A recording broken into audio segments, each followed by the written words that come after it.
அன்னைக்கு வந்த 11 பேர் யாரு?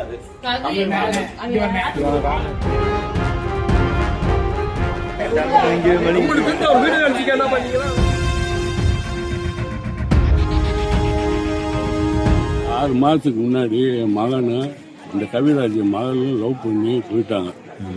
போய் அங்கே சமயநல்லூர் ஸ்டேஷனில் ஆஜராகி அங்கே பேசி முடித்து எல்லாம் முடித்த பின்னாடி அடுத்து நகையை காணணும்னு ஒரு கம்ப்ளைண்ட் பண்ணி அப்புறம் எஸ்பி ஆஃபீஸில் வச்சு பேசுகிறோம். பேசி அங்கே எஸ்பி ஆஃபீஸில் பொய் கம்ப்ளைண்ட் சொல்லி ப்ரூவ் பண்ணி இது பண்ணியாச்சு. அதுக்கு பின்னாடி 4-5 தடவை கம்ப்ளைண்ட் பண்ணலாம். அது அப்படியே இருந்துச்சு. இப்போ ஒரு மாதமாக எந்த பிரச்சனையும் இல்லாமல் இருந்துச்சு. இன்னைக்கு நாங்கள் மதுரையிலிருந்து ஆஸ்பத்திரிக்கு போயிட்டு வாரோம். பஸ்ஸை விட்டு இறங்கி வாரோம். கல்லை கொண்டு எழுதிட்டேன். பெரிய கல்லை தூக்கி கவிராஜன் எழுந்தோடனே அங்கனக்குள்ள ஒரு பொம்பை ஒரு எஸ்ஐ இருந்தாங்க. அவங்க ஒதுக்கி விட்டாங்க. போங்கன்னு ஒதுக்கி விட்டு நாங்கள் ஆஸ்பத்திரி டிஎஸ்பி ஆஃபீஸில் போய் சொல்லிட்டு ஆஸ்பத்திரிக்கு போயிருக்கோம். அதுக்கு முன்னே அங்கே வீட்டில் போய் பக்கத்து வீட்டுக்காரங்க பைக் அடிச்சு நொறுக்கிட்டாங்க. எங்கள் பைக்கு நினைச்சு வாடகை வீட்டில்.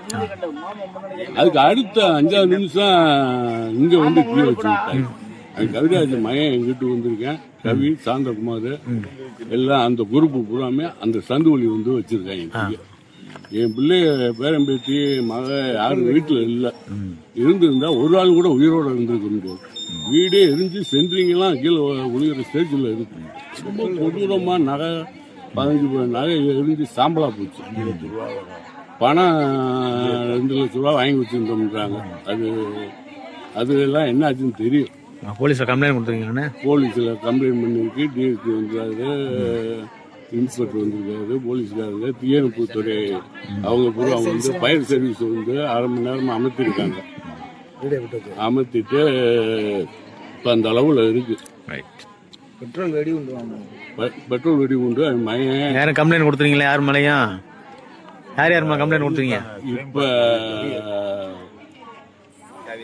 கவிராஜன், சாந்தகுமார், கவிராஜன் மகன் அங்க நொறுக்குனது வந்து கவிராஜன் பொண்டாட்டி, கவிராஜன் மக, இது சாந்தகுமார் பொண்டாட்டி, சாந்தகுமார் மக. அங்க பைக் நொறுக்குனது. பிளே ஸ்டோர் மற்றும் ஆப் ஸ்டோரில் இருந்து பாலிமர் செயலியை QR கோடு மூலம் பதிவிறக்கம் செய்யுங்கள். செய்திகளை உடனுக்குடன் பெறுங்கள்.